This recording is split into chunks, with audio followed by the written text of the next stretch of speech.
Hello and welcome to the I Do Wedding Marketing Podcast. I'm your host, Nina Adio, a social media marketing expert specific to the wedding industry. On this show, I discuss tips to help you DIY your social media, as well as getting the confidence and income to outsource it. Thank you for allowing this episode to come through on your Bluetooth, your car radio, wherever it may be you're listening from today. Now, let's take your wedding business to the next level. Hello, everybody, and welcome back to the I Do Wedding Marketing Podcast. We are continuing with our daily stream of episodes.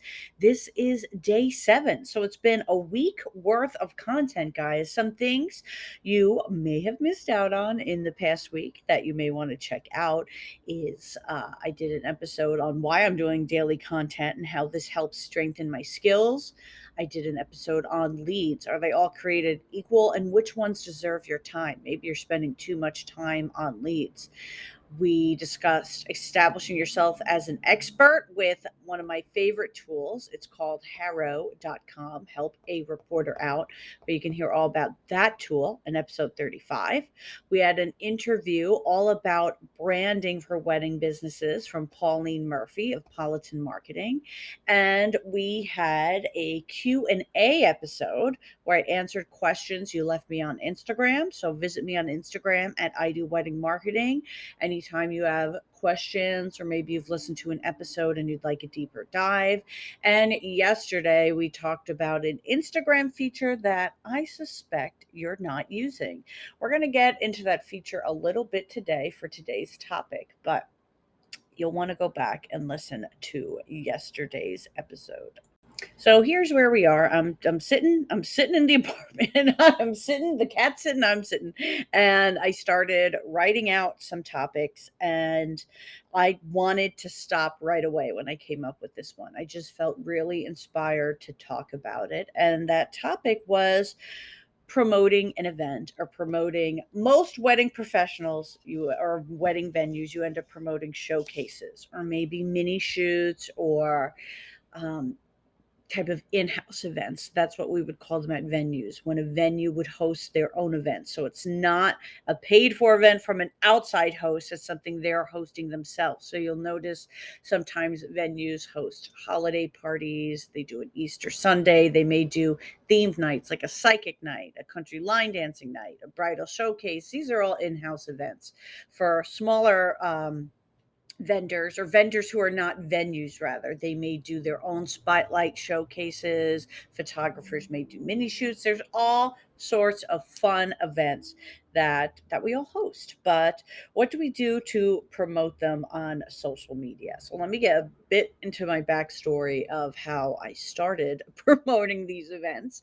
So I worked in-house for a group of venues, and the marketing budget was pretty much just my salary. So anything extra we had to do to advertise or promote, we were doing it the most a cost effective way possible. And I have to say, I still go by this approach. Even when we have the money, I am totally down with saying, let's do it on our own first. Let's just put it out there first. And then if we need to, we can promote it more, because some of the venues could hold, gosh, 1,000 people, where others, we were just looking for 150. So you didn't necessarily need to be going nuts promoting these things. But let me take you into the steps of what I would do. So the very first step was creating the marketing material for it. So that was going to be the digital post, the digital flyer, if you will, the Instagram post, Facebook, things formatted in different ways. So for a venue, they actually wanted physical flyers for an event as well. Now, that may not be as common for everybody, but it is something you can keep at your desk when you're meeting with people, or if you're meeting with people and you give them a packet of material, you should have a page about that showcase or event that you can put into that folder, or just leave out for people to take. There is no shame in the flyer game. Just be mindful of it. Don't print 500 of them unless you know those are going to be used, because we don't want to be wasteful. Or what you could do instead is have it framed with a QR code. So have a framed flyer with a QR code that people can scan to bring them to the event. QR codes are not as tricky as you think. Honestly, it is a Google, YouTube search away. I'm not going to get into a whole episode on doing QR codes, but I'm confident that you can do it. And if you want to have a deep dive on it, we can do that down the line. So you have your material, you have your digital material and your physical material. So that's just step one. So the first thing you're going to want to do is post about it on your social media. Now, you want to have your landing page for this event. And by landing page, where are we taking everybody? Do they have to call for the ticket? Do they buy it online? Hopefully, they can buy it online. If it's a free event, then maybe you just want them to register, set that up online. So, gosh, I mean, it's getting to 9 years ago now when I was at the venues. They wanted everything by phone, but that could halt getting some leads.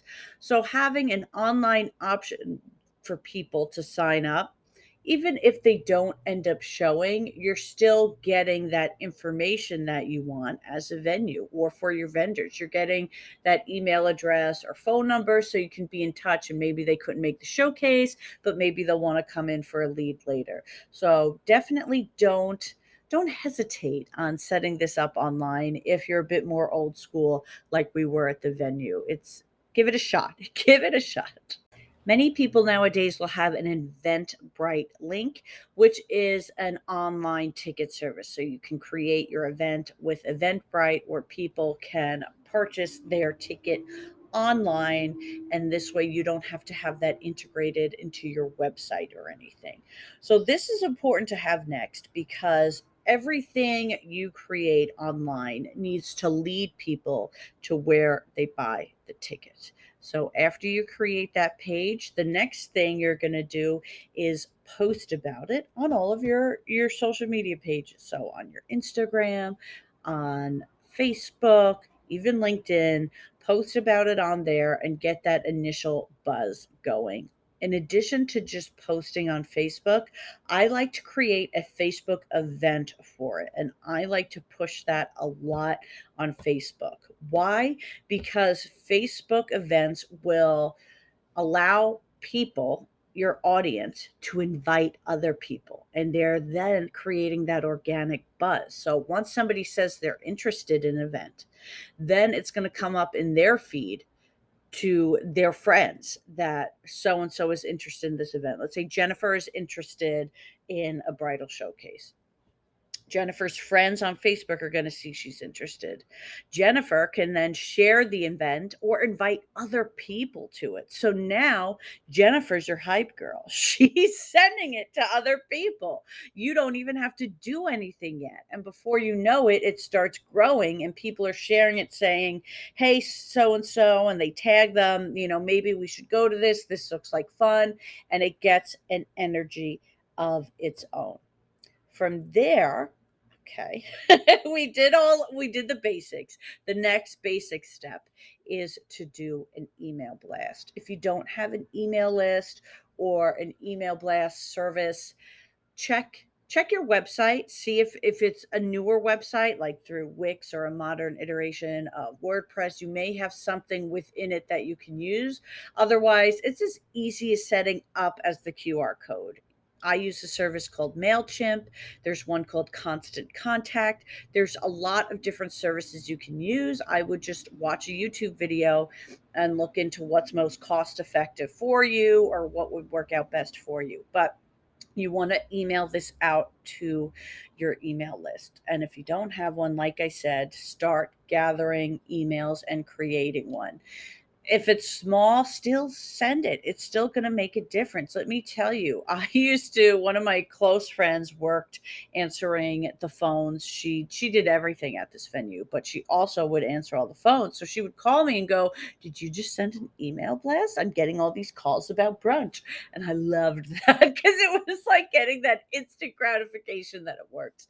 So it really does work to do an email list, even if you're just initially growing it. Get people familiar with seeing you in their inbox because they can forward that email, they can refer to that email later, they can click that Eventbrite link directly from it. It's really going to pay off. I need to like breathe. I'm really jazzed up about this. I'm like talking like this is happening and it's urgent. Let me pause for an ad break. Okay, breathe. I'll be right back. That's all what we did day one for free. Everything's posted, loaded. Then what I would also do is schedule for these posts to repeat. So I would have them appearing at least once a week on your Facebook and Instagram, as well as in your Instagram stories and your Facebook stories. So this way, every way someone can see them, they will. People aren't going to go, you posted this last week. They're not noticing that much. They're not. So don't worry about it. I think especially if you're posting content in between, do not be afraid to repost about your event. So as a default, I'm already posting these again and sending an email about them again once a week. And you can change up the content a bit if you'd like. You can change up the headline for the email, especially. And you can change up the graphic a bit if you want to use different colors or have it be a carousel post. You can change it up and have some fun. Have some fun. Now is when we see how it does on its own. I put it all out there, but now it may need a drink of water now. It may need a little bit more to grow. But I'm coming from a point of view where I could not spend money to make it grow. So what would I do? My next step would be to going to my local news sites. So where I live, we had our big local station, our news station. We had a newspaper. Then we had an online kind of newspaper. It's called Patch. I don't know if that exists everywhere, but I would add the event to all of their event calendars. Most of them had those three in specific, the news channel, the newspaper, and the online paper, so to speak, all had free options for promoting your event. And it really wasn't promoting it, you were just adding it to their calendar. So I would add the event to those calendars to get it some further traction going. And these would surprisingly work because it would come up when people Google. So people would Google upcoming bridal showcase or brunch with Santa, etc. And then they would find this event. So that was a really cool option that existed for us. And I'm pretty certain this option will exist for you. You're going to have to do your research for your location. And that's something just I would do. I would look up event calendars in such and such area. And that's how you can start to gauge that and feel that out. So now you have a few things going on for you. Also, I didn't mention, but I would add the event to our website too. So we have it on our website, we have it on an email blast, we have it on local pages, we have it on all our social media. Now, if that's not enough, before they wanted to spend any ad dollars, we would look into barters. So, a barter is a trade and exchange. So, for example, one of our local radio stations would do an exchange for gift cards. So, this location had the benefit of also having a restaurant. So, they would give brunch for two gift certificates, and in exchange, the radio station would play an ad promoting the event. In addition to the radio station, one of the local online listings for weddings would do a ad for us. They would list us in their upcoming bridal events, and in exchange, they got to attend the event to meet the brides and network. So they were not charged for a table, it was just an exchange of service. So you could brainstorm about how that would work for you. So this is all going to depend on your business and who you're looking to market with, but there is a lot of room for what you could do there. So an exchange of service. Just kind of brainstorm who you'd want to market with or where you'd want to advertise and see if they're open to it, because it could be just some of these exchanges are really just so worth it for you. You just have to decide that. And that's really just up to your own discretion. I can't tell anybody that offering their time is going to be worth an ad. That's something you have to get really comfortable with. Now, if none of those work, which really in most cases does not happen, but that's when we would look into, sometimes it did happen, sometimes it did, let's be honest. And that's when we would look into doing Facebook ads, digital ads, Instagram ads, and they really loved doing newspaper ads. That's going to be up to you what you want to try with and up to your demographic, but it can work if you know it's hitting the right people. So you have to assess what type of event it is and what formats those people are taking in, what they're looking at. So if it's a bridal showcase, that's more digital. But if you're doing an in-house event like country line dancing special, psychic night, or Christmas Eve, trying to think of the other events that just different part. New Year's Eve, that was a big one. Then that's a higher price point too than a bridal showcase. A bridal showcase, you're charging nothing to $20 maybe. A New Year's Eve event, you're charging more like $100 per ticket with an open bar. So that's where you can invest a little more in that and justify that, because you're going to get that turnaround. So now maybe you're thinking, this is great, but I don't have the time. That is a realistic thought. So I have two different options for you. One, you can contact me. You can contact me on my website, idoweddingmarketing.com, or on Instagram, I do wedding marketing. And you can see if you qualify for monthly social media management with myself and my team. And there also is the option of brides to booking. So if a monthly investment is not something you're ready to do ongoing, Brides to Booking is brought together by Carissa Cruzy Weddings, and it is the perfect sponsor for I Do Wedding Marketing, as it offers clients who are not ready to do monthly social media management outsource the tools to do it themselves. So Brides to Bookings includes templates, forms, workbooks, and videos to teach you how to tackle your social media. And instead of an ongoing investment, this is just going to be a one and done payment. So you can visit idoweddingmarketing.com/sponsors to learn more about Brides to Bookings, or you can get the link in the show notes. And the same thing to contact me. The link is going to be there, because that is going to give you more of a custom, personalized social media management and content system rather than having to do it yourself. Some more exciting news. I'm going to be speaking at the Book More Wedding Summit. It is a virtual summit, so all you have to do is sign up and sit down. That's it. Sign and sit.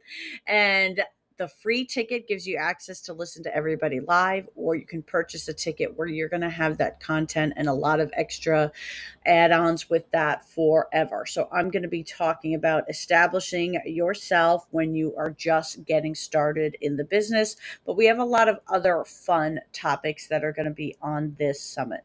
Let's just read off a few of these topics. I'm looking at the page. So we have mastering the dreaded sales call. Yeah. Why a bet on yourself mindset is a powerful strategy for your business growth. Advanced selling strategies take your sales to multiple six figures. Balancing multiple brands with ease. Make your website stand out and book. Networking doesn't have to be scary. And 4 keys to a money making marketing plan. So that is all just within day one. And you can grab your ticket at the link in the show notes, or visit my Instagram bio, and I'll have the link there for you as well. That's a wrap, guys. Thank you so much for listening in with me today. If you got any value from this, I would love if you would take a screenshot of this episode or a photo of wherever you're listening from and tag me on Instagram. I would love to share that back to my stories and to my audience, or you could also consider leaving a review. I'm looking forward to seeing you all at the summit, guys. And I guess that's it. I need to work on my outro. And let's work on the outro. Bye bye, guys.